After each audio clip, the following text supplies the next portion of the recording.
Un gusto saludarles aquí desde la Ciudad de México. Este viernes, ya es viernes por fin. Eh, bueno, para otras personas apenas el viernes no es algo tan maravilloso. Todavía siguen trabajando sábado y domingo, ¿no? Y para otras personas los fines de semana son los días de buen ingreso, buen trabajo. Pero para muchos el viernes pues simplemente es el viernes, ¿no? Un inicio de fin de semana. Espero que todos tengan un excelente fin de semana, lleno de descanso, de familia, de seres queridos, y les deseo todo lo mejor, ¿sí? Pues aquí transmitiendo, ya saben ustedes, en vivo.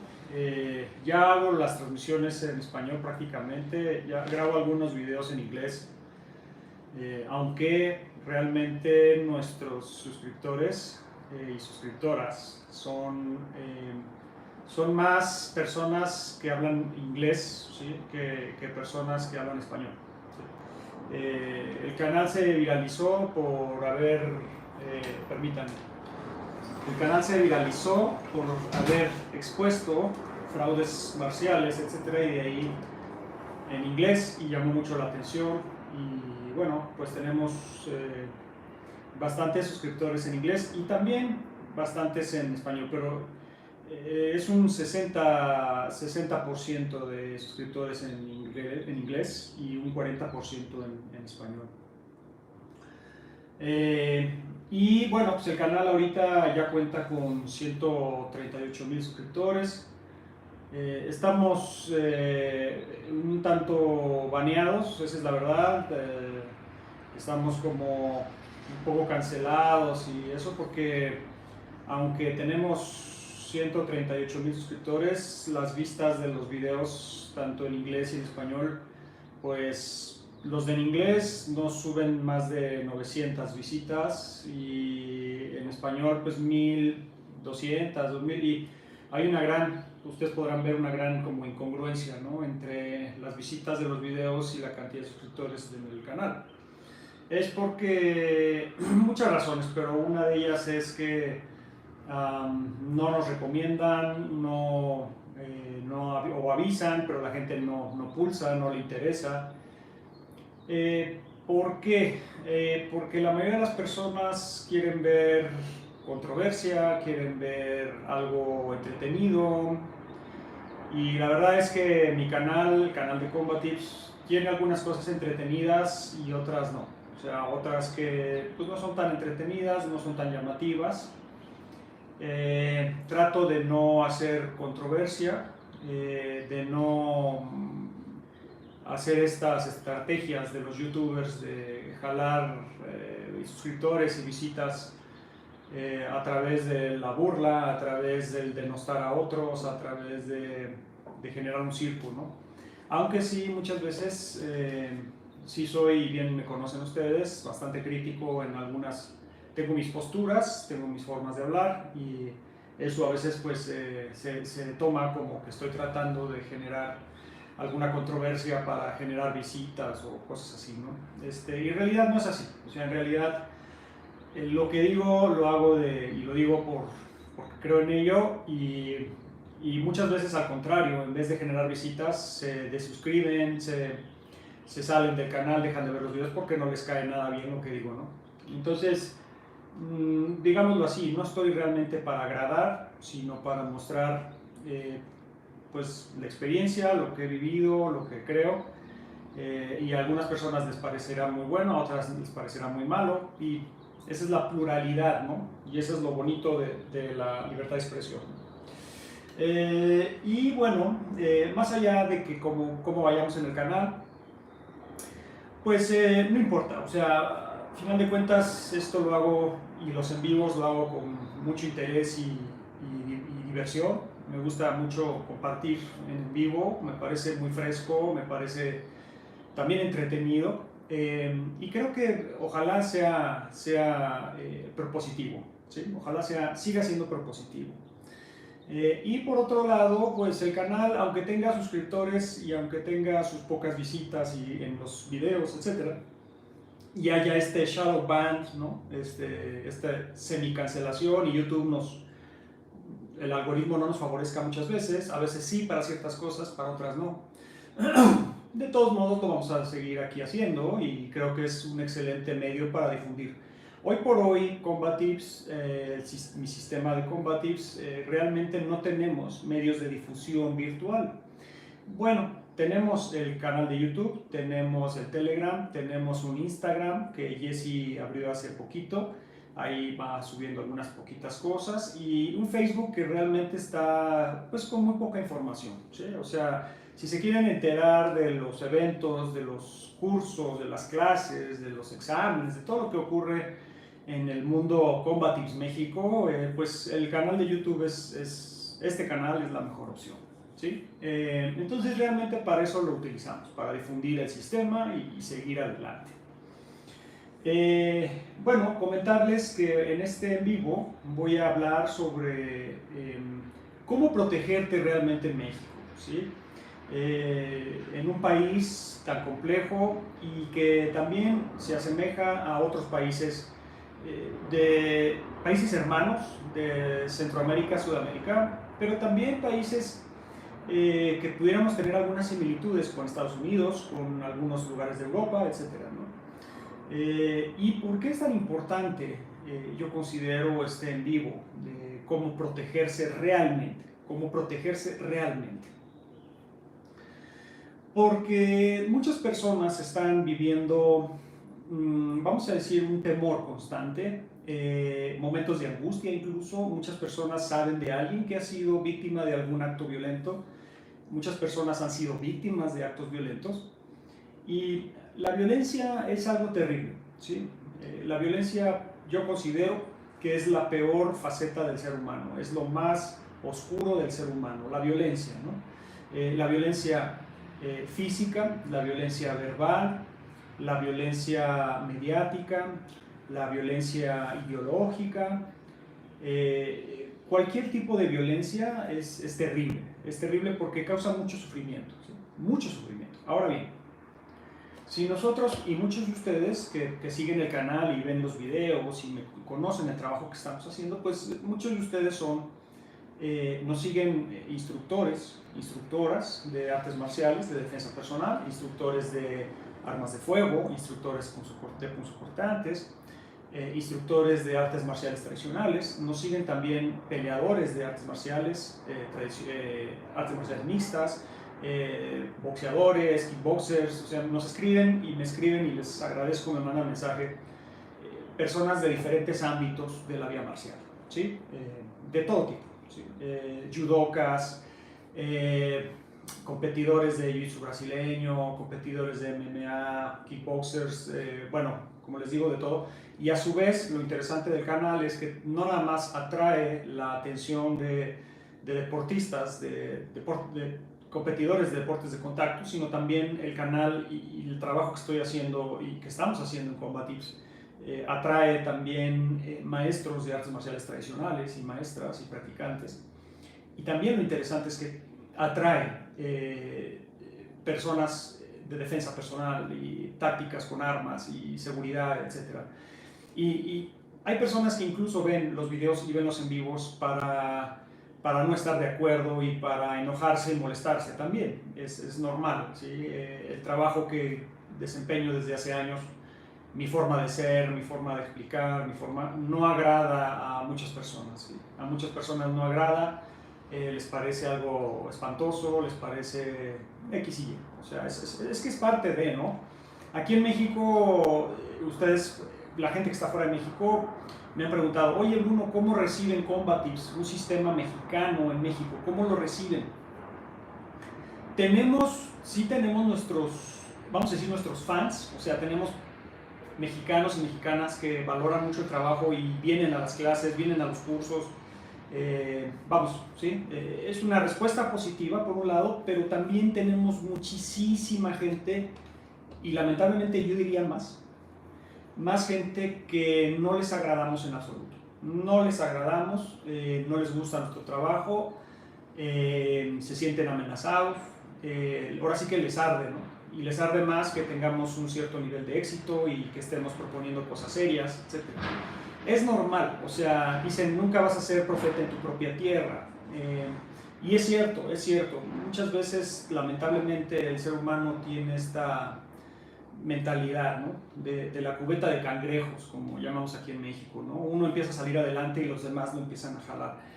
Y lo podemos ver en las comunidades marciales tácticas de México. Hay muchísimo recelo, hay muchísima división, todos se tiran tierra unos a otros. Yo no estoy diciendo que yo sea la única víctima del troleo en el país, o que yo soy el único desagradable en el país, más bien entre todos, o sea, todo el mundo se tira mierda contra todos aquí en México, y entonces hay una gran división en las comunidades. No hay comunidad marcial.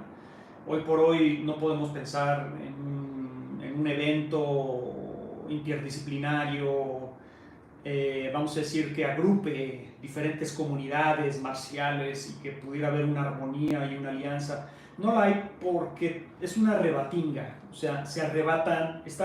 Fíjense que la comunidad marcial y táctica, también manejo de armas y eso, es gente muy miedosa, ¿sí? Están llenos de miedo, y voy a explicar por qué. Porque tienen miedo siempre viven con este temor constante de que les roben a sus alumnos, que les roben a los seguidores, perdón, que les roben, es que aquí tengo las estadísticas porque voy a hablar de eso, que les roben estudiantes, etc. O sea, siempre hay un miedo de, este me quiere joder, este me quiere fregar, ¿sí? Y yo lo he vivido durante años. Yo tengo 27 años en esto, conozco el medio, y por lo mismo me alejé del medio. Nosotros, la verdad es que como Combatives somos una comunidad muy aislada del medio marcial y táctico, porque la realidad y la verdad es que no somos bien recibidos. No somos bien recibidos, nos tiran mucha basura de lejitos, como siempre. O sea, las personas que más nos tiran basura y nos critican y nos trolean, pues de lejitos, porque de cerca pues lo sienten muy peligrosito, ¿no? O sea, les da miedito, ¿sí? Y nosotros pues no nos escondemos. O sea, yo lo he dicho 1000 veces, estamos en la calle Segovia 96, Colonia Álamos, en la Ciudad de México, y están bienvenidos. Lo he dicho 1000 veces, ¿sí? Bienvenidos de la forma que quieran, de la forma agresiva, de la forma retadora, de la forma buena onda. Si quieren hacer sparring, si no quieren hacer sparring, si quieren retar, si no quieren retar, si quieren aprender o si no quieren aprender, si quieren probar o no quieren comprobar, como quieran, nosotros no nos escondemos. Las puertas están abiertas para toda persona que quiera venir, y lo vamos a recibir así como venga, ¿sí? Si vienen con buena actitud lo recibimos. Vienen con mala actitud, lo recibimos con mala actitud. ¿Por qué? Porque hay que ser correspondientes y congruentes, ¿no? Entonces nosotros, repito, no nos escondemos, ¿sí? Estamos ahí, y repito, pues todas las personas que no, pues vamos a decir que a distancia nos avientan toda esa mierda, pues siguen, la invitación está abierta.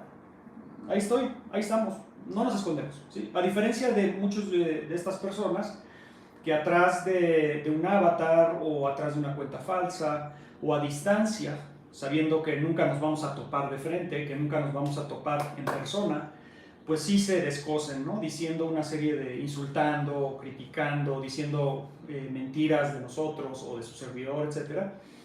Y pues todo de lejitos, ¿verdad? A sabiendas que no nos vamos a ver, o es poco probable que nos veamos cerca.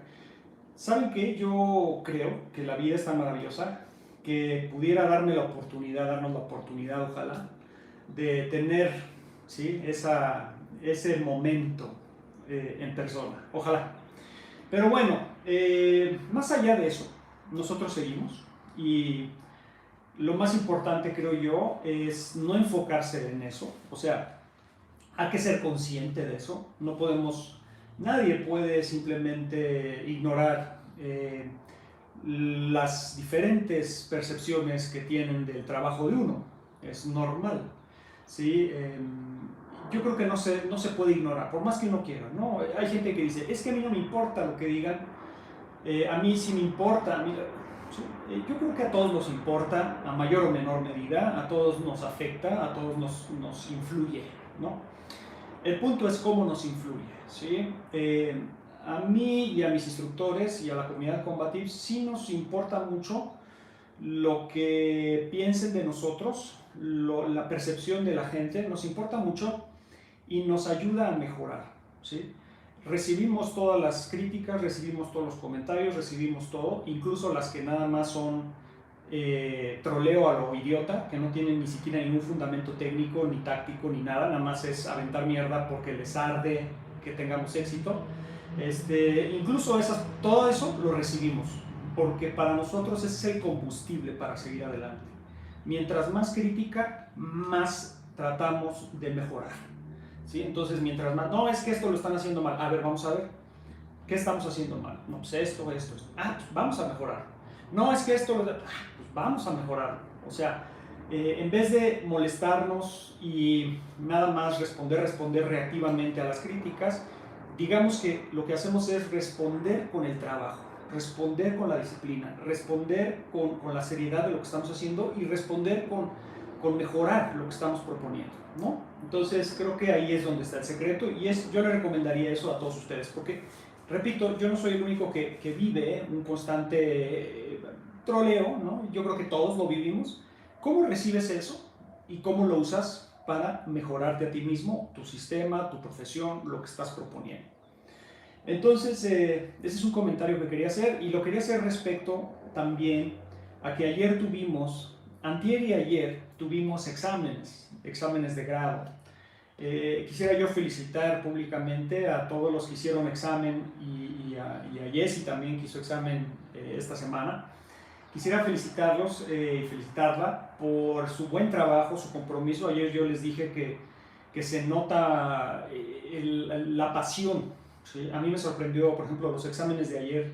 Qué gran pasión, qué pasión de hacer las cosas de los estudiantes. Realmente se agarraron duro, hicieron exámenes fuertes. Para algunas personas les pudieran parecer bastante violentos. Para nosotros no es violento, ya es una costumbre, porque también nos han criticado, nos han dicho, no, es que en Combatives son bien duros, bien violentos y te lastimas y está muy duro el entrenamiento y bla, bla, ¿no? Y que es, bueno, pues es defensa, es protección, así entrenamos nosotros, ¿sí? Entrenamos fuerte, los entrenamientos son duros, hay lesiones a veces, sí, pero es Combatives, ¿sí? Y es nuestro sistema, ¿sí? Entonces, y es la forma en que le enseñamos, es la forma en que practicamos. Entonces, ayer los exámenes estuvieron bastante intensos, se agarraron duro los estudiantes, se aplicaron fuerte, con buena técnica, hubo movimientos sorprendentes que me dejaron un gran sabor de boca. O sea, dije, oye, qué fantásticos movimientos, qué bien, los estudiantes están mejorando muchísimo. Tuvimos un pase de cinta café a cinta negra de un estudiante que tiene ya años con nosotros. Hemos ido viendo su progreso y cómo ha ido mejorando, cómo empezó, cómo está ahora. Y vamos, o sea, puras satisfacciones, honestamente, profesionales. Como profesor estoy totalmente orgulloso y satisfecho de mis estudiantes y también orgulloso y satisfecho con mis instructores, porque yo ayer lo dije, hay que reconocer el trabajo de los instructores, ¿sí? Porque muchos de esos estudiantes que hicieron exámenes ayer, de hecho no toman clases tan seguido conmigo, porque en la Academia Central hay diferentes instructores y yo no doy todas las clases. Mis instructores dan unas clases, yo doy otras, etc. Entonces, realmente los instructores han hecho un excelente papel y estoy muy contento. Entonces, felicidades a los instructores, felicidades a los estudiantes. Y como les dije ayer, jóvenes, este camino este sistema va para adelante, viento en popa, y seguimos demostrando por qué somos Combatives, ¿sí? Y por qué somos una excelente opción dentro de la vía marcial. Definitivamente, estoy totalmente convencido. No nada más es mi capacidad o lo que yo muestro, sino lo que ya está mostrando la comunidad, ¿sí? Fantástico. Bueno, ahora sí, disculpen, estaba haciendo un poquito de tiempo y comentando esto que tenía que comentar. Vamos al tema de hoy, ¿sí? ¿Cómo protegernos realmente en México? ¿Cómo protegernos? Y esto aplicaría a cómo protegernos en cualquier país, ¿sí? Hay muchísimas especulaciones dentro de la vía marcial, dentro de la defensa personal. Yo lo he mencionado un sinfín de veces.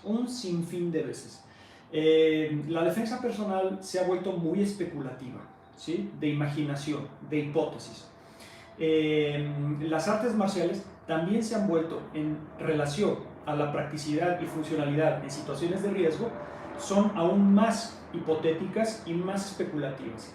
Y dentro de los deportes de contacto también hay muchas especulaciones, hipótesis relacionadas con lo que está fuera de su ámbito deportivo, lo que podríamos llamar violencia no deportiva. ¿Sí? ¿Por qué? Porque dentro de los deportes de contacto hay algo llamado violencia deportiva. O sea, son deportes, los deportes de contacto, que sí son violentos. No podemos decir, el box no es violento, las MMA no son violentas. Sí tienen un nivel de violencia, pero es una violencia, vamos a decir, regulada, controlada, deportivizada, vamos a decir, con protocolos, con unos reglamentos que permiten que esos deportes sigan adelante y que sea una competencia, ¿sí?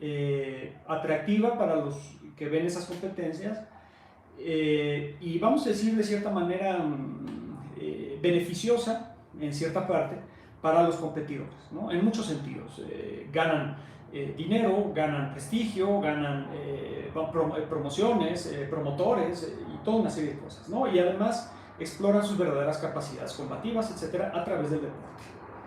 Pero sin embargo, pues es violencia deportiva, regulada, etcétera. Y lo que es violencia no deportiva es una violencia que está llena de variables, de escenarios diferentes y, como lo estaba diciendo, en lo que es deporte de contacto, también hay mucha especulación y mucha fantasía relacionada con lo que es la violencia no deportiva o lo que está fuera de su ámbito.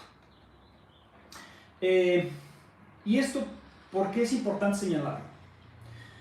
Porque si sigue habiendo tanta especulación,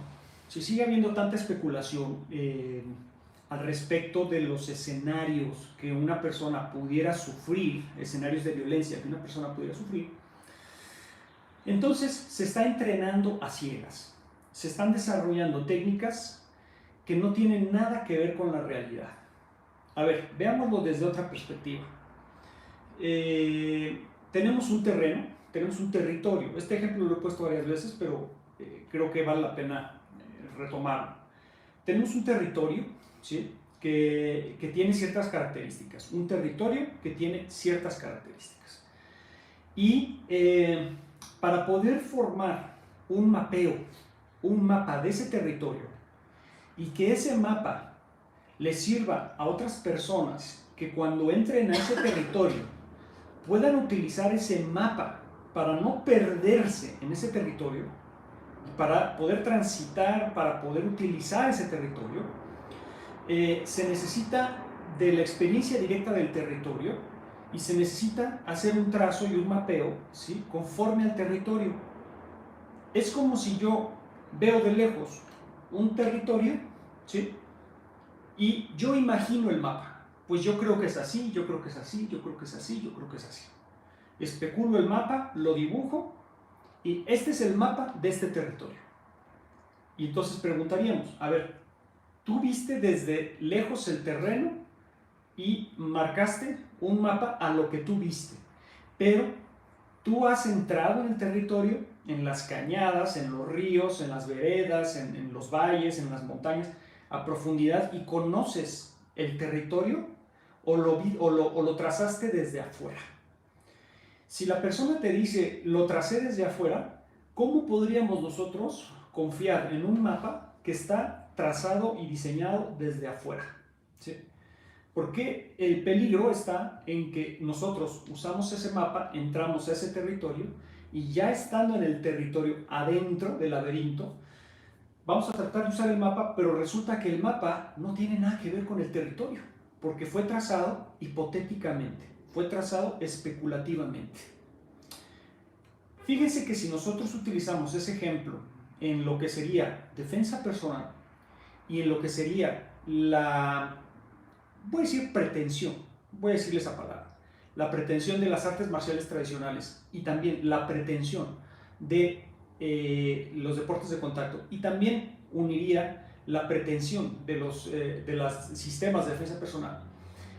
Si nosotros analizamos esa pretensión especulativa, yo creo que es así, a mí me dijeron que es así, yo supongo que es así, yo digo que es así, etcétera, pues tenemos mapeos totalmente incongruentes con un terreno. Ahora, Fíjense ustedes que estar en una situación de riesgo, de peligro, a diferentes niveles y no saber qué hacer es terrible. Es terrible, ¿sí? Estás siendo asaltado, te están tratando de secuestrar, te están siguiendo, quieren violarte, raptarte, asesinarte, estás en un conato de riña, te están extorsionando, o sea, cualquier situación de riesgo, es bullying, que tú no sabes qué hacer, cómo reaccionar, ¿sí? Es terrible, es una sensación de impotencia, frustración tremenda. El miedo se incrementa llegando a pánico. ¿Por qué? El miedo va a estar ahí, pero cuando nosotros estamos en una situación de riesgo y no sabemos qué hacer, ¿sí? Y nos paralizamos, eso es la puerta del pánico, ¿sí? Y es muy común que las personas entren en ese estado porque no saben qué hacer. Y otras personas que son víctimas de situaciones violentas en diferentes modalidades, pero que no tienen el entrenamiento, toman decisiones rápidas que a veces funcionan y a veces son peores, ¿sí? A veces sale más cara la decisión o simplemente no funciona, ¿sí? Yo estoy siendo víctima de un asalto y yo trato de quitarle la pistola al agresor sin ningún conocimiento táctico, técnico, implicaciones legales, etcétera, etcétera, etcétera. Y pudiera funcionar. Ha pasado que una víctima está siendo agredida y se logra defender y esa víctima no tenía ningún entrenamiento, ni táctico, ni técnico, ni de nada, ¿sí? Y logra su objetivo, salvarse. Ha sucedido. Pero también, y más común y más recurrente, son aquellas personas, víctimas, que tratan de defenderse y no lo logran, ¿sí? O esas víctimas que se defienden con una desproporción de la fuerza y se meten aún en más problemas, ¿sí? ¿Por qué? Por las consecuencias legales de su actuar, etc. Entonces, la congruencia entre el terreno y el mapa es fundamental, ¿sí? Y muchas personas, la mayoría, andan sin mapa, no saben qué hacer. Ahora bien, hay, vamos a decir, personas, sistemas que te proponen mapas, ¿sí? Los sistemas de defensa personal, las artes marciales, los deportes de contacto, etcétera, que te proponen mapas, ¿no? O sea, el mapa te propone si a ti te asaltan, haz esto, si a ti te quieren golpear, haz esto, si a ti te agreden, si a ti te atacan, pues haz esto, haz aquello, ¿no? Y cada uno lo hace desde su perspectiva, desde su estilo. El karate lo va a hacer desde la perspectiva del karate, el ninjutsu lo va a hacer desde la perspectiva del ninjutsu, o sea, el mapa va a ser diseñado por los de ninjutsu, el mapa va a ser diseñado por los de karate, el kung fu lo va a hacer desde su perspectiva, el Krav Maga lo va a hacer desde su perspectiva, Combative lo va a hacer desde su perspectiva, las artes marciales mixtas lo va a hacer desde su perspectiva, y cada quien tiene su perspectiva de ese terreno y genera un mapa, y eso es lo que en las clases las personas entrenan, ¿ok? Ahora bien, una persona que está entrenando constantemente ya un mapa establecido, un sistema, un arte, te dice, así son los ataques, así son las resoluciones. Y tú estás practicando esas ataque, resolución, ataque, resolución, ataque, resolución, y estás entrenando tu cuerpo y tu mente para reaccionar. El problema viene cuando ese ataque y resolución, o sea, ese mapa, no es congruente. Entonces, podrás volverte experto en un mapa determinado, pero al momento de entrar al territorio, al terreno, al campo, darte cuenta de que todo lo que aprendiste y todo lo que sabes no es aplicable, o que solo el 20% de lo que aprendiste es aplicable ya en territorio, es todavía más desagradable, ¿sí?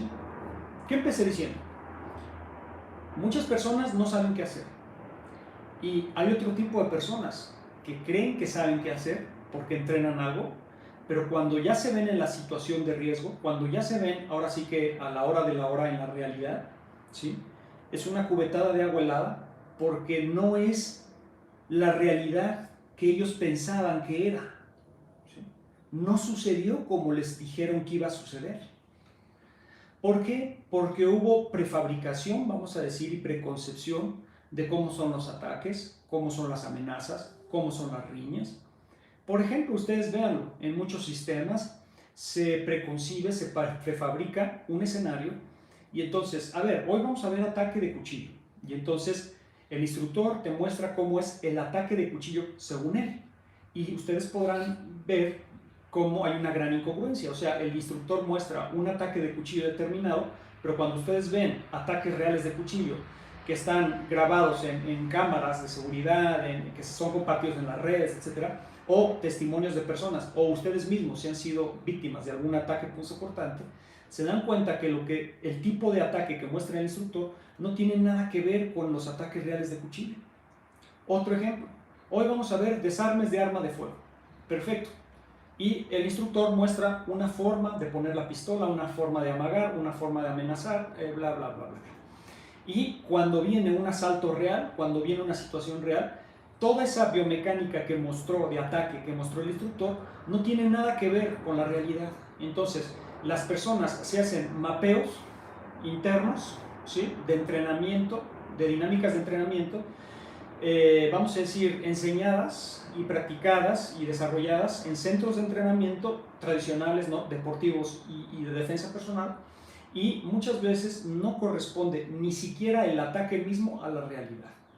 Y si no corresponde ni siquiera el ataque mismo o cómo se dan los ataques, cómo se dan las amenazas, cómo se dan los escenarios de riesgo, entonces vamos a tener una gran incongruencia entre lo que yo según sé y puedo sobrevivir y lo que realmente sucede.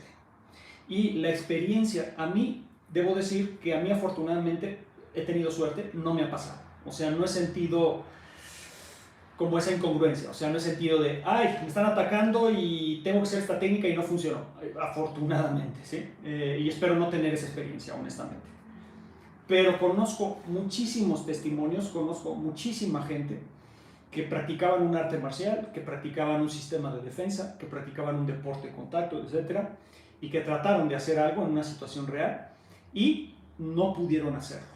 ¿Por qué no pudieron hacerlo? No lo lograron. ¿Por qué? Porque su mapeo, su mapa, definitivamente era otra cosa diferente al territorio al que se estaban exponiendo, ¿sí? Entonces, por eso es tan importante hacer un mapeo real.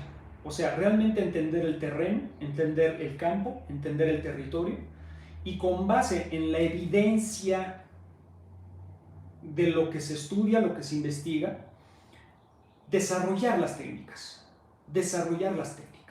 Ahora bien, sí debo mencionar, la mayoría de las técnicas que se muestran en la mayoría de los sistemas de defensa personal, de artes marciales y de deportes de contacto, están formuladas a modo para que el instructor, el Grand Master, la instructora, el gurú de la defensa personal, etc., muestre sus habilidades. Entonces, los ataques y los escenarios están mostrados a modo conveniente para los sistemas, para los instructores.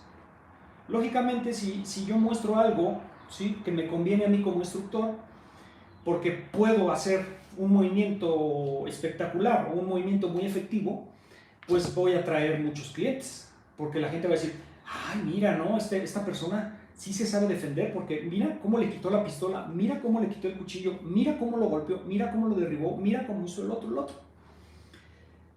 Pero eso no es la realidad. Es una realidad a modo, ¿sí?, diseñada para hacerte creer que esa persona se sabe defender y que te va a enseñar a defenderte, a protegerte, ¿sí? Eso es una realidad. Vamos a aceptar la primera, porque si no empezamos aceptando que la mayoría, sí, la gente luego me dice, es que exagera, no sé, la mayoría, a ver, otra vez, la mayoría de las artes marciales tradicionales, la mayoría de defensa personal y la mayoría de deportes de contacto, ¿sí?, generan escenarios punzocortantes de fuego y de impacto, ¿sí?, que no tienen nada que ver con los escenarios reales que la gente experimenta en la calle y no en la calle. O sea, es así de simple y me estoy yendo a hechos, a evidencia, no estoy inventando nada, ¿sí? La evidencia me respalda, ese es el punto, ¿ok? Entonces, así no vamos a avanzar nada, ¿sí? Y así la gente va a generar una idea de defensa falsa, una sensación de seguridad, nada más, sensación de seguridad. No tienes capacidades reales. Llevas tus 10 años practicando con tu Grandmaster, pero en 10 años, hoy por hoy, después de 10 años de entrenar, cualquier pelado te acuchilla. Cualquier baboso te mete un disparo en la cabeza. Y cualquier babosito te noquea en la calle, después de 10 años de entrenar. O sea, ese es el problema de las incongruencias, ¿sí? Entonces, ¿por dónde debemos empezar? Debemos empezar por la evidencia, ¿sí? Cómo ocurren las cosas. Y no nada más cómo ocurren, sino la recurrencia de las mismas. En mi área de desempeño, donde yo vivo, donde yo radico, ¿qué tipo de delitos hay? ¿Qué tipo de violencia hay? Porque donde yo vivo puede ser un tipo de violencia diferente a donde tú vives o a donde vive X, Y y Z. ¿Sí? Entonces, si tú realmente quieres aprender a protegerte a ti y a tu familia, empieza por la realidad de tu cotidianidad, por lo que experimentas o lo que podrías experimentar cotidianamente, ¿sí? Y no hacerte una idea falsa, grandilocuente de lo que es la defensa y sentirte que eres Rambo o que eres Bruce Lee, ¿sí? O que eres Georges St. Pierre, ¿sí? Sino tienes que entender realmente cuál es tu realidad, ¿ok? Entonces, yo abrí un archivo de la incidencia delictiva del Foro Común en México, que me gusta ver las estadísticas justamente por eso, porque a través de estadísticas podemos ver en México, y viene estado por estado y viene a nivel nacional, podemos ver qué tipo de violencia se está experimentando, al menos con datos del gobierno.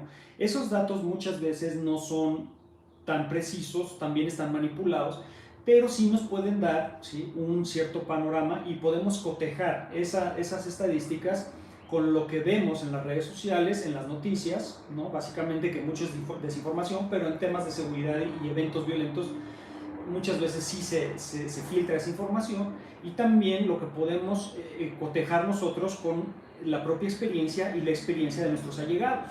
O sea, en mi barrio, en mi vecindad, en mi comunidad, ¿qué tipo de violencia estoy observando? Hay bullying, hay violencia intrafamiliar, hay feminicidio, hay asalto, hay extorsión, o sea, ¿qué hay? Hay secuestros. ¿Qué se está viviendo en tu entorno?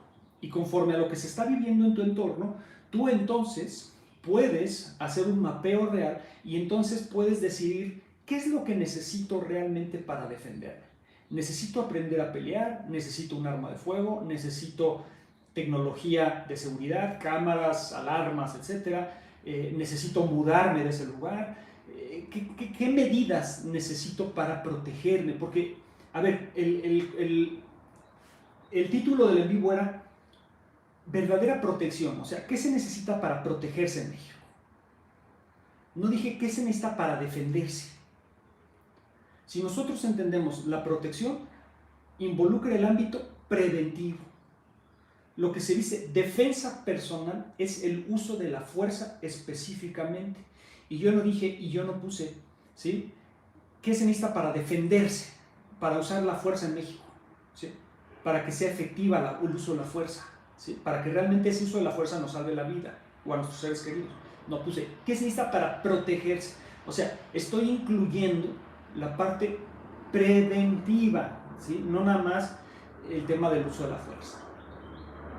Entonces aquí tenemos la incidencia delictiva del Foro Común. No voy a leer todas las estadísticas porque va a ser aburrido y además va a ser mucho tiempo, pero sí nos da una muy buena idea. Este reporte presenta la información correspondiente a los meses de enero a febrero, en México a nivel nacional de este año.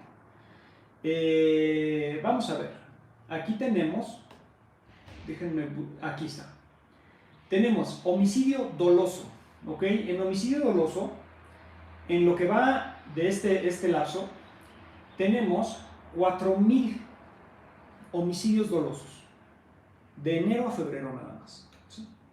4,129 homicidios dolosos. Es bastante, ¿no? O sea que nosotros podríamos decir que las posibilidades de sufrir un homicidio doloso pues no son tan remotas, de las cuales 2.878 fueron ejecutadas con armas de fuego. Y fíjense la diferencia, qué impresionante. 325 fueron ejecutadas, ¿sí?, con arma blanca. O sea que hoy por hoy es más probable, definitivamente, que te maten con un arma de fuego que te maten con un cuchillo. Y lo muestran las estadísticas en un mes. Ahora, podríamos nosotros argumentar, a ver, no, porque estas estadísticas es un mes. No puedes decir que todo puede suceder, todo lo que podría suceder, hacer un parámetro relacionado a las estadísticas de un mes. Aquí la cuestión es que yo he revisado desde el 2013 estadísticas, desde el 2013, y los números son prácticamente no iguales en absoluto, hay veces que hay más eso, pero la relación de homicidios, por ejemplo, dolosos, entre punzocortante y de fuego, se sigue manteniendo así. O sea, 2.878 homicidios con armas de fuego y solo 325 con armas punzocortantes. Fíjense. Y ahora viene algo muy interesante.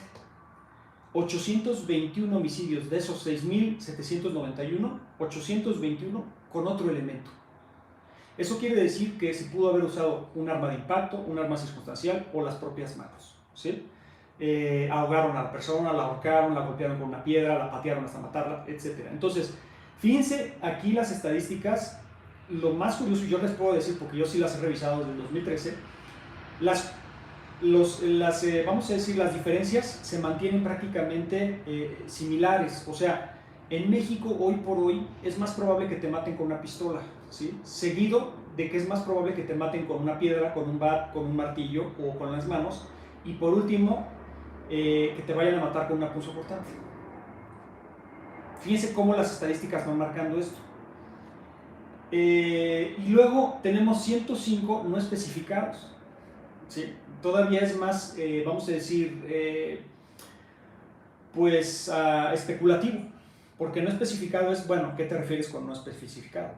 O sea, ese homicidio, pues ¿cómo sucedió? Es que lo ahogaron a la persona dentro de una bañera, ¿sí?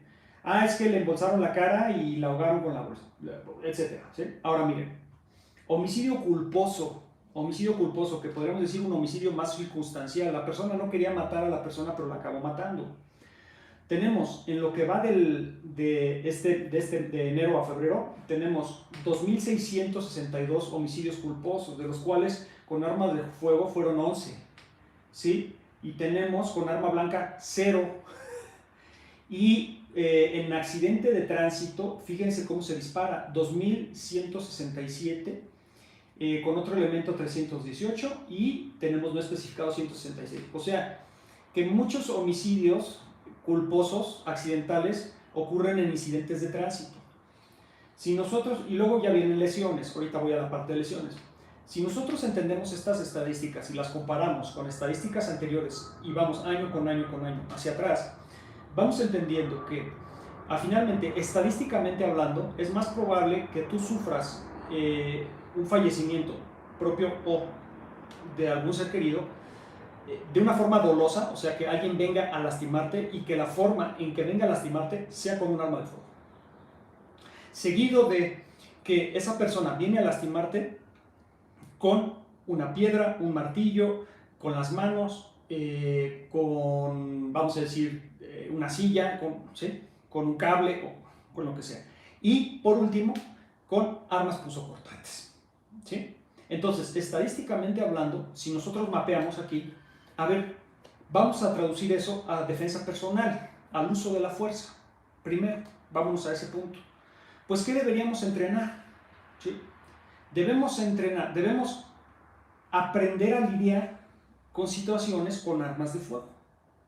Pero para aprender a lidiar con situaciones con armas de fuego, debemos de entender, en primer lugar, los mecanismos de las armas de fuego. O sea, si nosotros queremos, vamos a decir, desarrollar, ¿sí?, buenas capacidades de supervivencia contra armas de fuego, debemos entender, en primer lugar, las armas de fuego.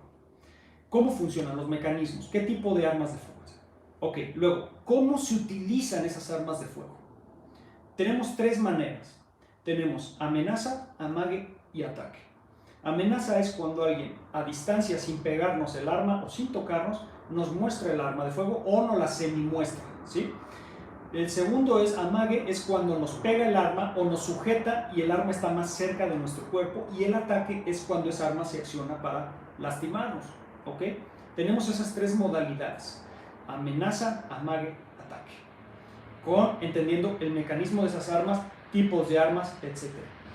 Perfiles, ¿sí? Tenemos que entender qué tipo de personas nos podríamos enfrentar, complexión física y mentalidad, ¿sí? Incluso podemos ver estadísticas también, ¿sí?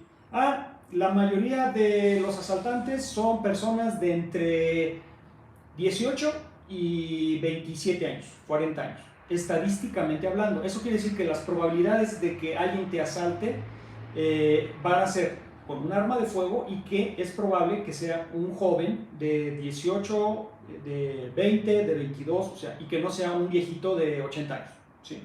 Ni sea un niño de 10 años, aunque pudiera suceder. Acuérdense que aquí estamos hablando de estadísticas y estamos hablando de probabilidades. No estoy hablando de certezas, ¿sí? Sino de las probabilidades de que podría ocurrir.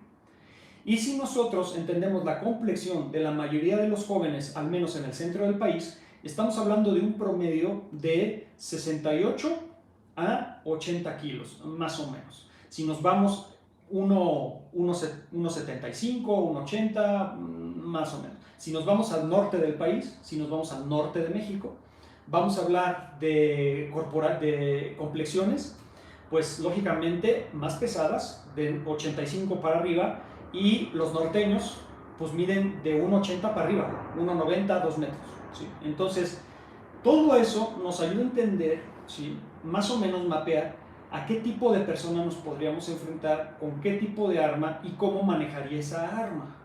Y ahí tenemos entonces que también unir el entorno en el que podríamos sufrir esa situación. Puede ser un espacio cerrado, puede ser un espacio abierto, ¿sí? Dentro del espacio cerrado podríamos hablar dentro de un automóvil, en un pasillo, en un cubículo, en una oficina, en un lugar cerrado. Y en un espacio abierto podríamos hablar de una avenida amplia, de un parque, de un estacionamiento público, etc.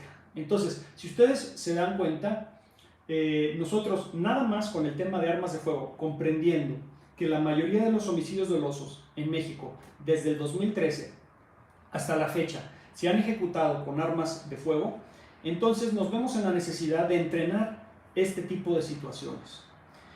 Y al momento de entrenar con este tipo de situaciones, sin especulaciones, sino probando y comprobando la forma en que la persona ataca, la forma en la que la persona dispara esa arma, la forma en que la persona amenaza con esa arma y la forma en la que la persona amaga con esa arma, y se empiezan a desarrollar esas técnicas basadas no a conveniencia del sistema, sino entendiendo la realidad, entonces se llega a la conclusión de que las probabilidades de sobrevivir una amenaza, un amague y un ataque armado son bastante bajas, incluso con bastante entrenamiento. Y entonces eso nos lleva a la conclusión posterior de que lo que necesitamos es prevención, y que el uso de la fuerza frente a armas de fuego, nosotros estando desarmados, pues realmente tiene pocas probabilidades de éxito. Y entonces, si nosotros entendemos la prevención como algo primordial y fundamental, entonces nosotros vamos a desarrollar, ¿sí?, hábitos de seguridad cotidianos para evitar quedar atrapados en una situación donde alguien saque un arma de fuego, me amenace, me amague y o me ataque con esa arma de fuego, ¿sí? Esa es la parte preventiva. Acabo de mostrar la parte, bueno, o acabo de, vamos a decir, nombrar o mostrar, ¿sí?, la parte de cómo se diseña la parte técnica, reactiva, cómo yo lidio con una amenaza, con una amague, con un ataque. Las técnicas que se desarrollan en Combatives, en mi sistema, están basadas en esta evidencia, no están basadas en mi conveniencia. A mí me conviene mucho más que alguien en una demostración o en una clase, a mí como instructor y como fundador de Combatives México, me conviene más que el alumno me extienda el arma y la deje quieta y me permita hacer 30 desarmes diferentes. Me conviene mucho más. ¿Por qué? Porque es mucho más atractivo y porque vendes más, ¿sí? La gente dice, wow, ¿no? El profesor sabe. muchísimo, ¿viste? Es como John Wick mexicano, esas babosadas. Pero aquí no podemos, o no deberíamos, sí se puede porque se hace todo el tiempo, pero no deberíamos, y no me incluyo yo, sino no deberían, ¿sí? Porque nosotros no lo hacemos, no deberían basar sus fundamentos técnicos en la conveniencia del instructor, sino en la evidencia de cómo te amagan, cómo te atacan y cómo te amenazan con un arma de fuego, qué tipo de persona pudieras ser víctima de, en qué espacio abierto o cerrado, si es uno y son varios. Por ejemplo, aquí estamos hablando, aquí habla de homicidio, ¿no? Habla de homicidio, pero no especifica ese homicidio doloso en qué fue. Al menos en la estadística tendríamos que ir a estadísticas más profundas. O sea, de estos 6.791 homicidios, de esos 6.791, ¿cuántos fueron ejecuciones del crimen organizado? ¿Cuántos fueron perpetrados, vamos a decir, en un asalto? ¿Cuántos fueron perpetrados en una situación de violencia familiar? ¿Cuántos fueron? ¿No? Entonces ahí todavía tejeríamos más fino, porque entonces diríamos, bueno, en México desde el 2013 hasta la fecha, la mayoría de los homicidios dolosos con armas de fuego fueron relacionados con el crimen organizado.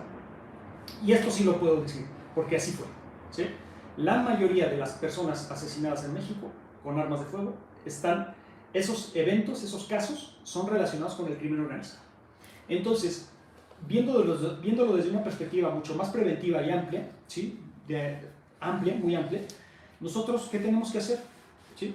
Prevenir, ¿sí? Prevenir que el crimen organizado en nuestras vidas, que el crimen organizado no entre en nuestras vidas.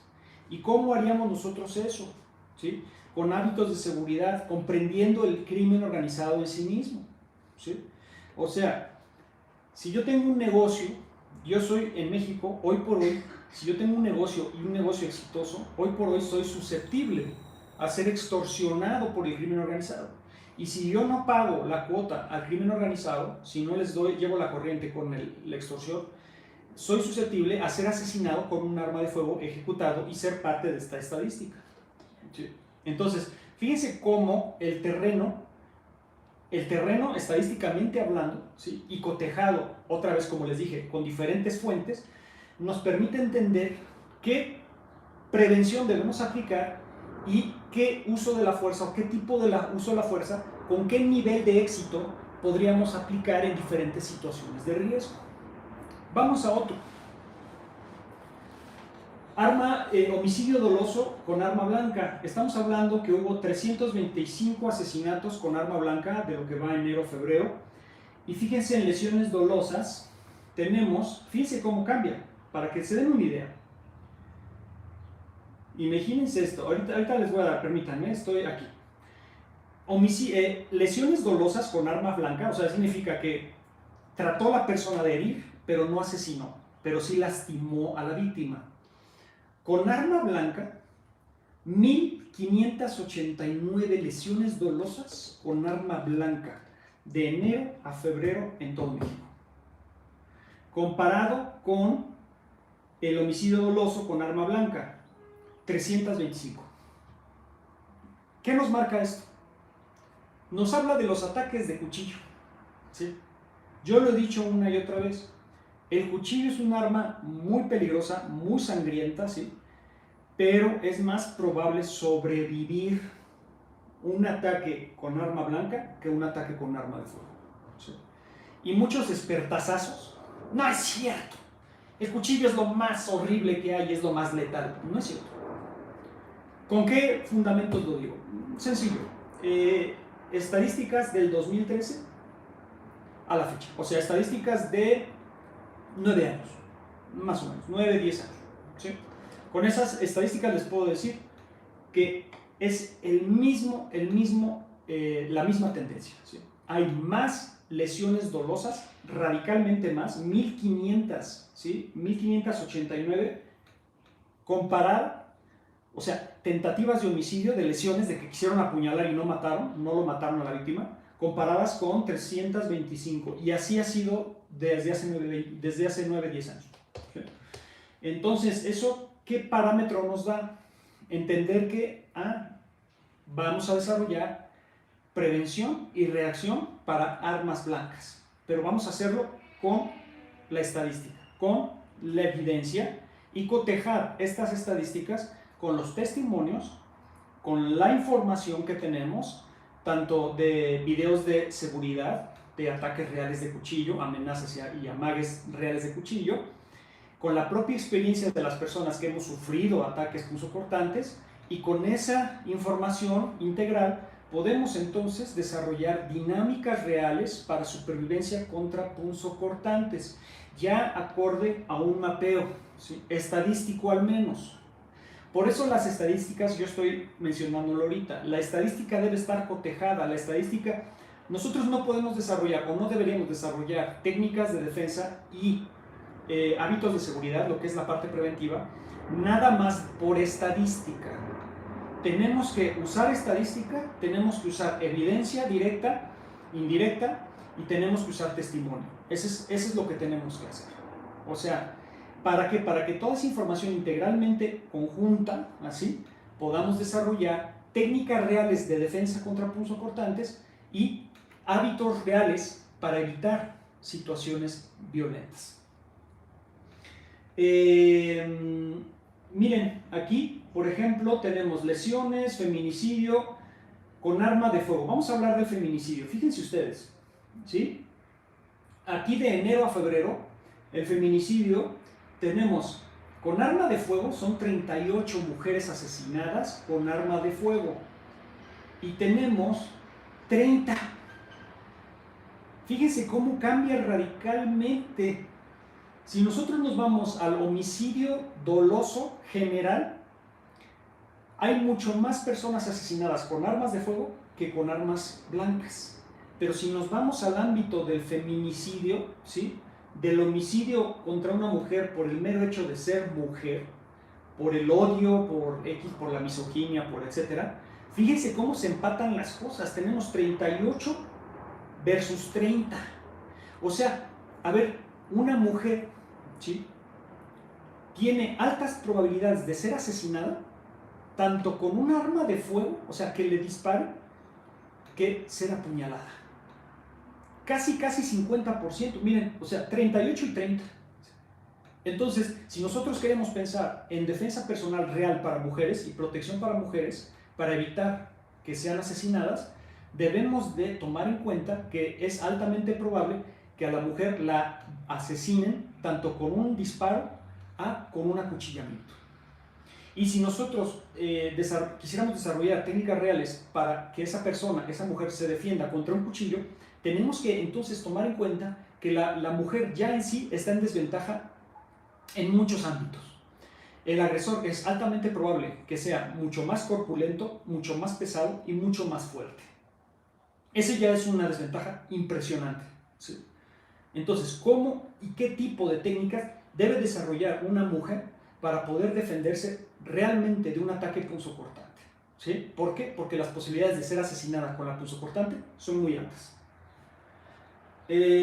Con otro elemento se dispara, y es el conjunto de los dos.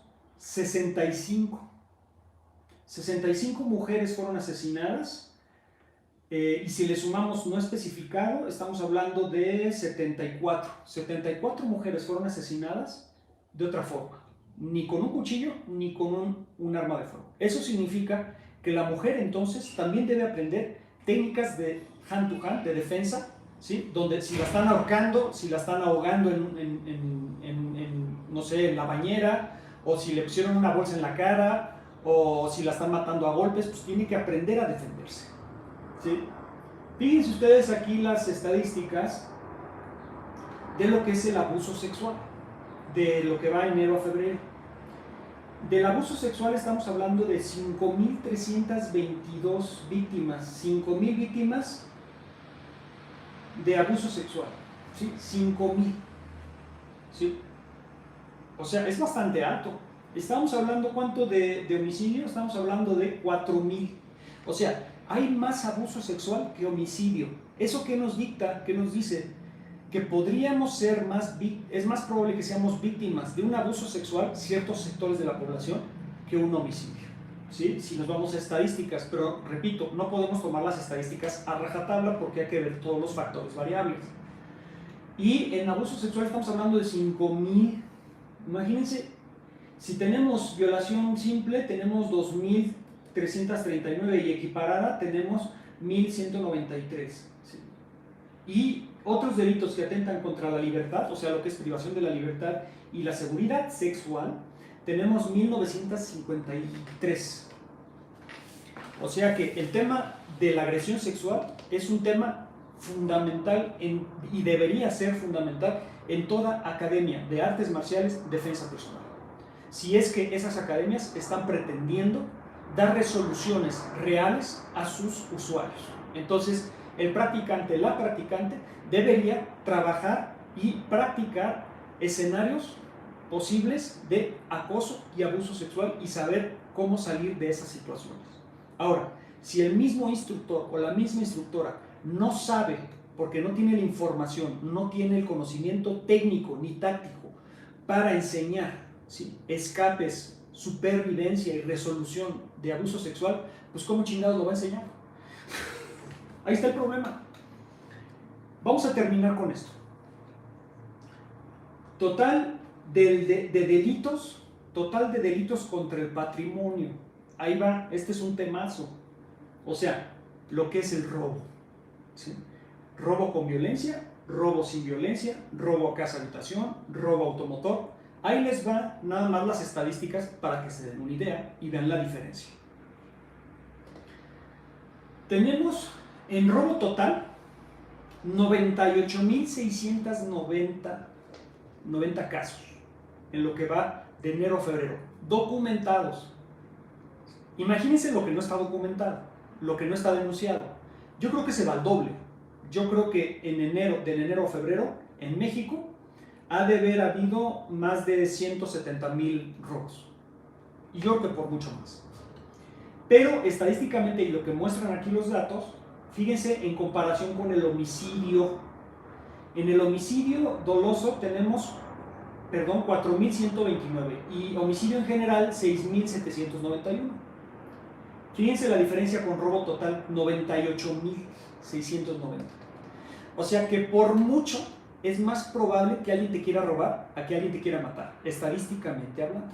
O sea, en temas de probabilidades, tú podrías, estadísticamente hablando, es más probable que sufras un robo y un asalto que un homicidio. Fíjense ustedes. Ahora, robo a casa habitación. Robo a casa habitación. De lo que va de enero a febrero, enero y febrero, 9,356. Fíjense, es alto. De esos 98,000, el 10% prácticamente es robo a casa habitación. O sea que si hay posibilidades que se metan a tu casa a robarte. Y de esos robo a casa habitación, fíjense lo interesante. Con violencia, eso significa que los ladrones entraron y ejecutaron la violencia para robar esa casa habitación. Eso significa que esa casa habitación estaba habitada, o sea, había alguien adentro, familias, personas, etc. Con violencia, 1,000 robos, de esos 9,000, 1,000 con violencia. Y sin violencia, adivinen cuántos, 8,343. O sea, que es mucho más probable que si te roban tu casa, no vayas a estar. Es mucho más probable. Porque fíjense, a ver, ahí va otra vez. Yo les dije 98,690, ¿sí?, casos de robo a casa habitación. ¿Sí? No, perdón, 9,356, disculpen, 9,356 robos a casa habitación. Y todo el mundo dice, no, se van a meter a mi casa y me van a lastimar. A ver, espérate. Solo 1,000 han sido con violencia.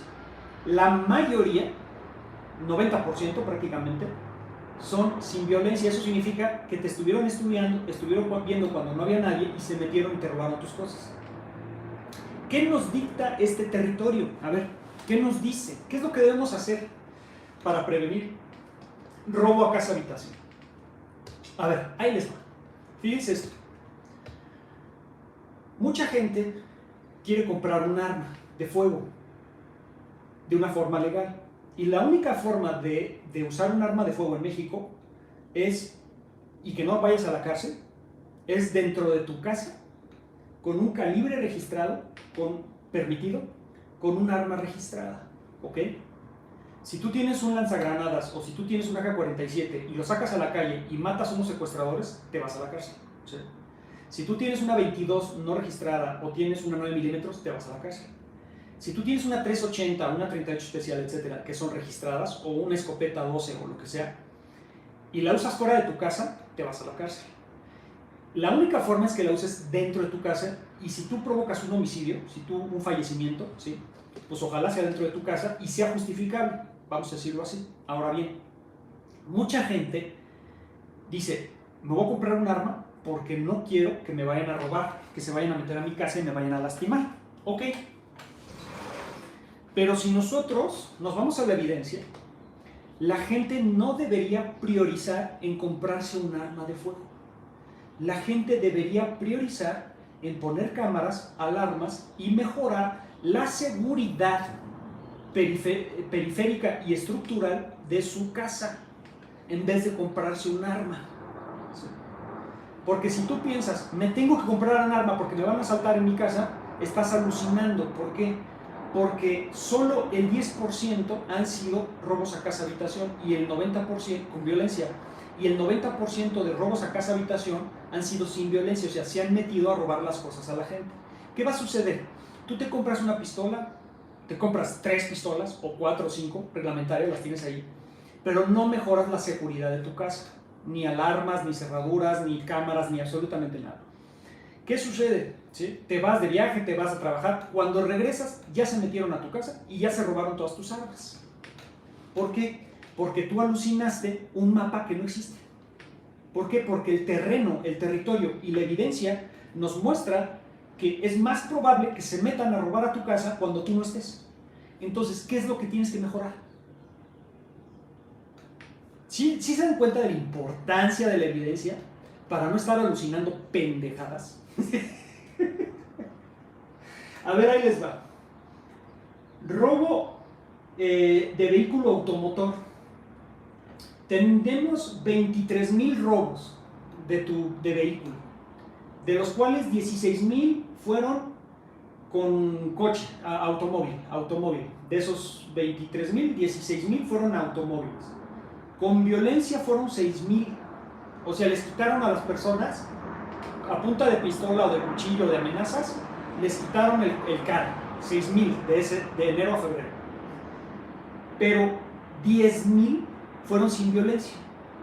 O sea, quiere decir que la mayoría de los robos contra vehículos, automóviles, son sin violencia. O sea, tú sales de tu casa y, ay cabrón, ya me robaron mi coche. Es lo mismo. A ver, yo voy a traer una pistola en la guantera, porque a mí si me quieren chingar mi BMW, los voy a agarrar a balazos. Ah, sí. Lo que no sabes es que es más probable que te chinguen tu BMW cuando tú no estés en tu BMW. Lo más probable es que cuando tú salgas de tu casa, de tu trabajo o a donde fuiste, ya no esté el carro. Eso es lo más probable. Y no nomás se lleven el carro, que se lleven tu pistola también. ¿Sí me entienden? La narrativa pendeja que mucha gente agarra sin entender esto. Robo de motocicleta, 6,813.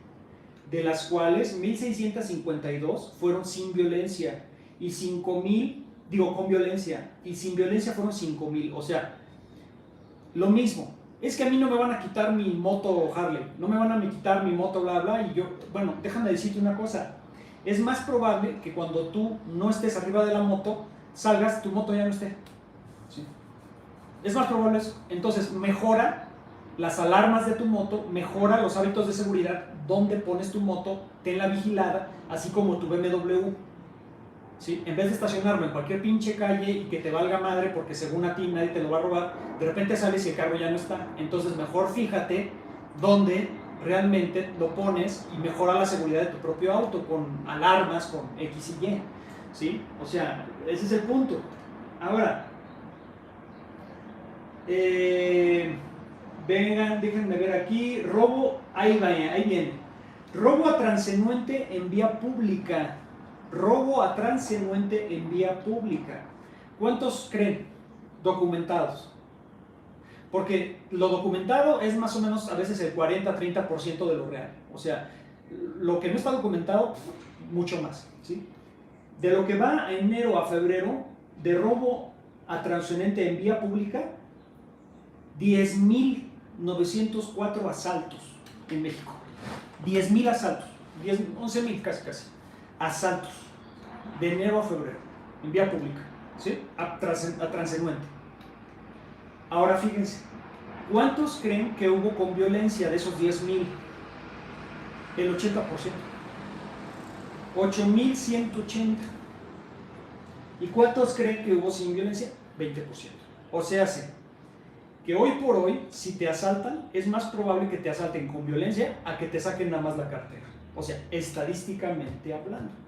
Entonces, ¿qué debemos de practicar? ¿Qué debemos desarrollar? El entendimiento de cómo transcurre, cómo ocurre un asalto. ¿Sí? Si tú vas a tu academia de defensa personal de artes marciales, tu pinche academia Patito o no Patito. ¿Patito por qué? Bueno, para los que no saben qué es la academia Patito, son esas McDojos, esos lugares donde chafitas, ¿sí? Donde dicen que saben mucho y no saben ni madre. Entonces tú vas a tu academia Patito, con tu maestro Patito, con sus técnicas Patito de 5 pesos, y él te enseña. Yo te voy a enseñar a que nadie te va a asaltar, cabrón. O sea, tú no te dejes, cabrón. O sea, yo te voy a enseñar a qué hora nadie te va a asaltar. Yo te voy a enseñar a defenderte. Ah, órale, pues. ¿Cómo le vas a enseñar? Le quitas la pistola y le haces la chica. Ah, ok, le quitas la pistola. A ver, vamos a ver. El asaltante en primer lugar llega en un punto ciego, en un ángulo específico, y los asaltos son ataques sorpresas. O sea, tú no estás preparado ese día para que te asalten, ¿sí? Vas caminando y de repente, ¡ay, hijo de la chingada! Ya tienes un güey aquí atrás y dame las cosas, cabrón. Así son los asaltos.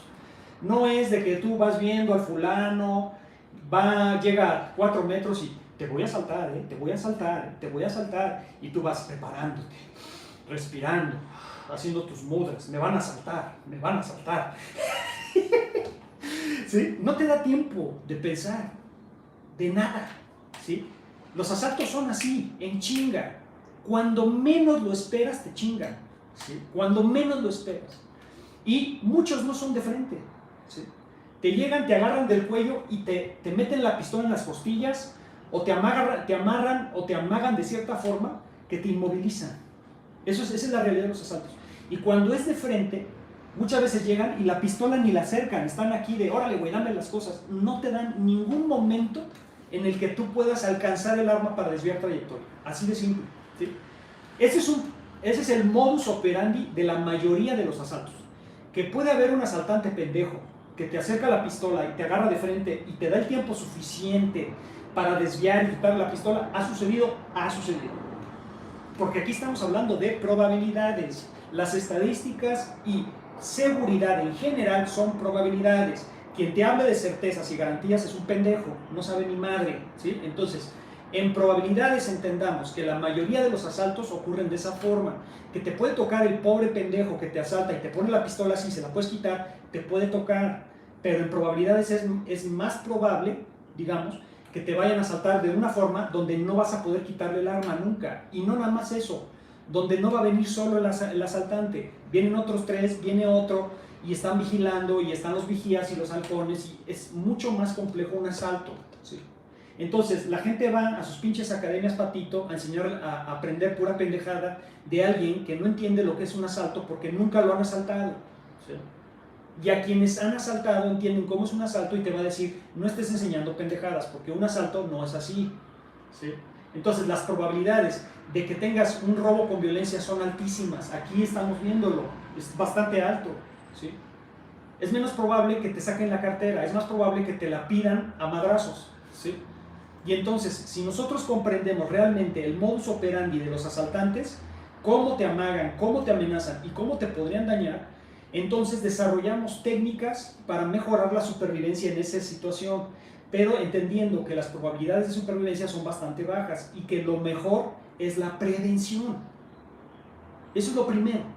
O sea, primero voy a evitar que me vayan a asaltar. Y por más que tú quieras prevenirlo, muchas veces no vas a poder, porque por más que tú te pongas el cinturón de seguridad, no significa que ya nunca más vas a chocar, ¿sí? Porque hay cosas que tú no controlas. Entonces tú podrías querer prevenir un asalto y te acaban asaltando. Ok, ¿qué haces entonces? Si te acaban asaltando y te das cuenta que son más agresores, que estás, como dicen los gringos, outnumbered, o sea que estás en desventaja numérica, que el otro no te acerca la pistola, que te está amagando de cierta forma y que tú no tienes posibilidades de hacer absolutamente nada, el protocolo es ceder tus pertenencias y tratar de que no te lastimen. Ahora, otra vez lo mismo, no hay garantías a que tú cedes tus pertenencias y no te maten. ¿Por qué? Porque tú cedes tus pertenencias y aún así el fulano piensa que lo reconociste, o era una iniciación de pandilla, o simplemente se le antojó y te pega un balazo en la cabeza. Entonces, en el momento que tú le das tus pertenencias y el otro te trata de lastimar, adivina qué, ya no es asalto, ya es tentativa de homicidio. Ya no estamos hablando de asalto, estamos hablando de homicidio, ¿sí? Y adivina qué, en un homicidio o en una tentativa de homicidio tienes que hacer todo lo posible por sobrevivir. Entonces, el protocolo básico en asalto es ceder tus pertenencias, pero cuando el asalto se convierte en una tentativa de homicidio, tienes que hacer todo lo posible por reducir el daño en tu persona y no acabar muerto ahí en la calle, ¿sí? Ahora, si te están asaltando y el fulano dice, súbete al carro y nos vamos, eso ya no es asalto, eso es secuestro. Y entonces tienes que tener otra forma de operar. ¿Sí se dan cuenta cómo es diferente las cosas? Y bueno, aquí me puedo seguir, robo a ganado, robo a maquinaria. A ver, ahí les va el fraude. Ya con eso cierro el en vivo directo. Fraude, ¿sí? 16.976 fraudes de enero a febrero. Fraude, ¿ok? 16.976. Comparado con robos, el robo total 98.000, bastante alto. Con homicidio total 6.791. O sea que, y los fraudes, bueno, pues todo el tiempo, ¿verdad? Todo el tiempo hay fraudes aquí, en México. Y los fraudes tenemos, permítanme, robo, permítanme un segundo, robo a maquinaria, fraude, aquí está. Tenemos robo, total de delitos contra la familia, 504. Miren, violencia intrafamiliar, 446. Aquí tenemos un gran engaño estadístico. Aquí tenemos, a ver, vamos, ahí les va eso y con eso cierro. Iba a hablar del fraude, pero esto me parece más interesante, ahorita que vi lo de violencia. Violencia familiar. ¿Ustedes creen que de enero a febrero hubo nada más 446 casos de violencia familiar? Es una completa mentira.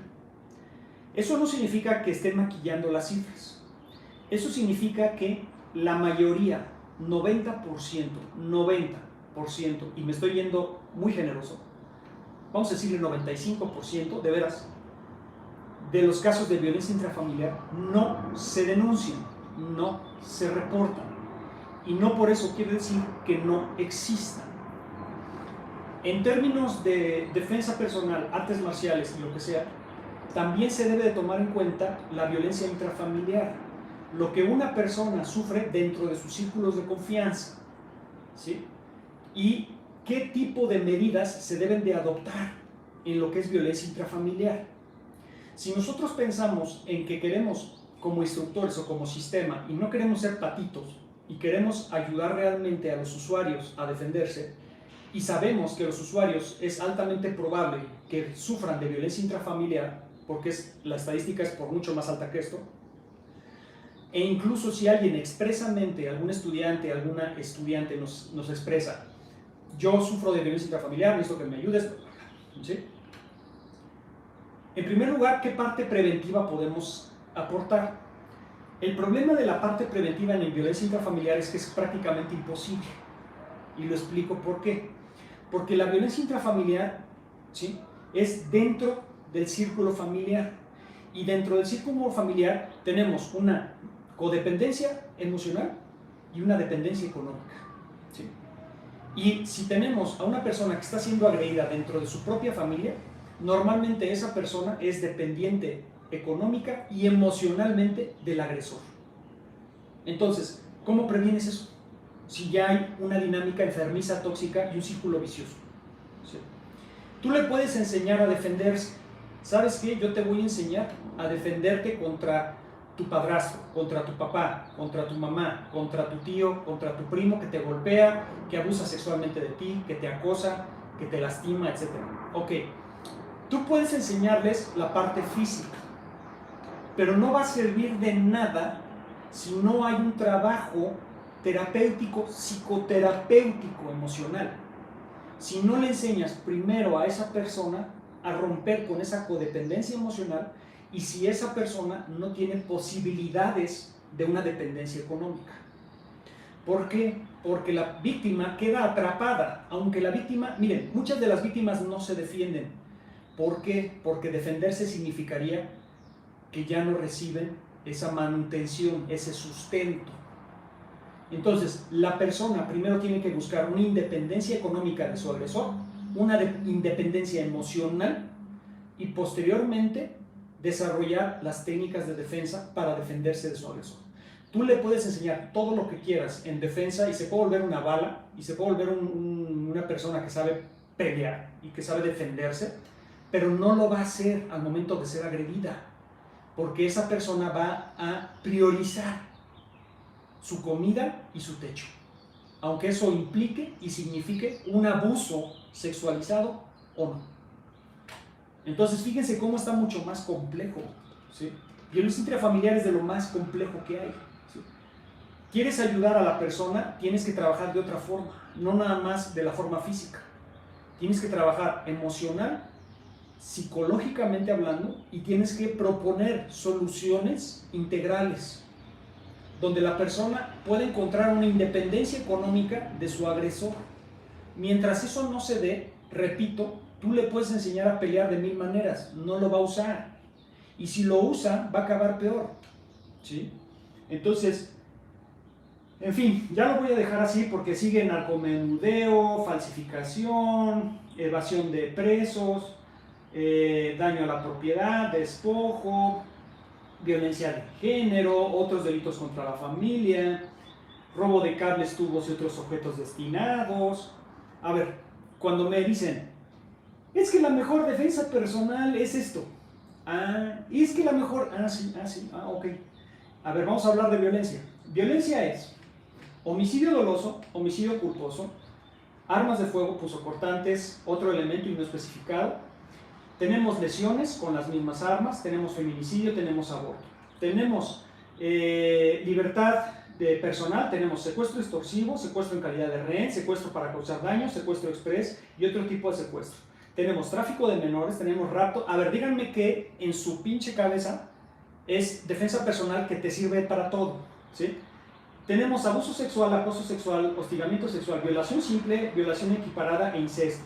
Tenemos robo total, robo casa-habitación con violencia, sin violencia, robo vehículo automotor, robo con violencia y sin violencia, robo motocicleta, violencia y sin violencia. O sea, ¿defensa personal de qué? Díganme ustedes qué sistema o qué pinche maestrito te enseña a defenderte de todo eso. Con una sola técnica de Jiu-Jitsu, o con una técnica de MMA, o con una técnica de Krav Maga, o con una técnica de Combat Tips. No existe. No hay sistema perfecto, no lo existe, no hay maestro perfecto. Algunos te servirán para unas cosas, otros te servirán para otro, porque la violencia es robo a transportista, robo a transeúnte en espacio abierto público, robo en transporte público individual, robo en transporte público colectivo, robo a institución bancaria, robo a negocio, robo de ganado, robo de maquinaria, robo de tractores, robo de cables, tubos y otros. ¿Qué eso no es violencia? No, es que son las peleas callejeras. Y tú te quieres aprender a defender de peleas callejeras. Ay, Dios mío. Extorsión, fraude, despojo, violencia familiar, corrupción de menores, trata de personas, narcomenudeo, amenazas, allanamiento de morada, evasión de presos, falsedad, falsificación, delitos cometidos contra servidores públicos y otros delitos del fuero común, que en ese son 32,000. Entonces, como podrán ver, y con eso cierro ya, me alargué bastante, pero creo que es importante hacerlo. Primero entender el gran espectro de lo que es violencia. Y si entendemos que la violencia es muy diversa y se puede presentar de muchas formas, ya lo acabo de nombrar, ¿sí? Entonces, ver qué podemos hacer nosotros, porque no podemos, entonces a mí me podría pasar toda esa lista. A ver, ¿tú vives en una ciudad? Sí. ¿Qué chingados tiene que ver el robo de ganado contigo? No tiene nada que ver, ¿sí? ¿Por qué ibas a defenderte del robo de ganado? O sea, ¿qué chingados tiene que ver? No tiene nada que ver. Tienes que especificar y entender, bueno, en mi caso, donde yo vivo, pues hay muchos asaltos, hay muchos secuestros, o yo vivo mucha violencia vecinal, o sea, donde yo vivo, los vecinos son muy agresivos, o donde yo vivo y donde yo me desempeño, hay muchas riñas callejeras, ok, perfecto, también, ¿sí? Todo eso tú lo tienes que personalizar. O sea, tienes que entender, a mí me podría pasar esto. Priorizar los escenarios que te podrían suceder y empezar a entrenar. Primero, empezar a entrenar tu mente. Entrenar tu mente para que sepa pensar, para que sepa anticipar, para que sepa prevenir. Y posteriormente, y paralelamente también, entrenar tu cuerpo para que sepa reaccionar. ¿Con qué? Con proporcionalidad de la fuerza y de preferencia dentro del marco legal. Ese entrenamiento, vamos a decirle físico, técnico, táctico, debe estar totalmente relacionado con tus escenarios posibles. ¿Por qué, me pregunto yo, por qué chingados estás entrenando como si fueras fuerzas especiales cuando no estás en Siria? No seas pendejo, ¿sí? Tú eres un civil, no eres un soldado, aunque te vistas de soldadito, no lo eres, ¿sí? Si tú no estás en guerra, si no estás en Siria, si no estás en Afganistán, si no estás en Irak, si no estás en Ucrania, ¿sí? Y si no estás, ¿por qué chingados llevas un entrenamiento militar? Me gusta. No tengo nada que decir. ¿Te gusta? Órale, no hay problema. Cada quien puede entrenarlo. Es que a mí me gusta lo militar, lo táctico. Me gusta lo militar. Bueno, porque te gusta. Pero de eso a que es necesario para tu entorno, no más. Vives en una ciudad donde no hay bombazos, no hay terroristas, no hay fuego cruzado, no hay minas personales, no hay, o sea, no más. ¿Por qué estás entrenando como si fueras Spetsnaz o como si fueras de la Legión Francesa cuando vives, ¿sí?, en una ciudad, ¿sí?, y no necesitas ese entrenamiento, ¿sí? Si es porque te gusta, no tengo nada que decir. ¿Te agrada? Síguele. Está padrísimo. A mí también me encanta. Pero si es porque así estás aprendiendo a defenderte, estás pendejo, ¿sí? Así te lo digo, estás pendejo, ¿sí? Te estás chaqueteando mentalmente, estás masturbando mentalmente, ¿sí? Con tu alucín de que vives como en Afganistán y la chingada. Vives en una pinche colonia, no más. Mejor aprende realmente protección y defensa relacionado a lo civil y a lo que tú realmente y tu familia necesitan, en vez de estar gastando en pura pinche pendejada que no te sirve de nada, ¿sí? Eso es lo que yo opino. Pero bueno, cada quien. Que tengan un excelente día, un excelente fin de semana y tomen lo bueno de lo que dije, lo que no les guste, no lo tomen, lo que no estén de acuerdo, no estén de acuerdo, y lo que les parezca, analícenlo, desarróllenlo y aplíquenlo. Hasta luego.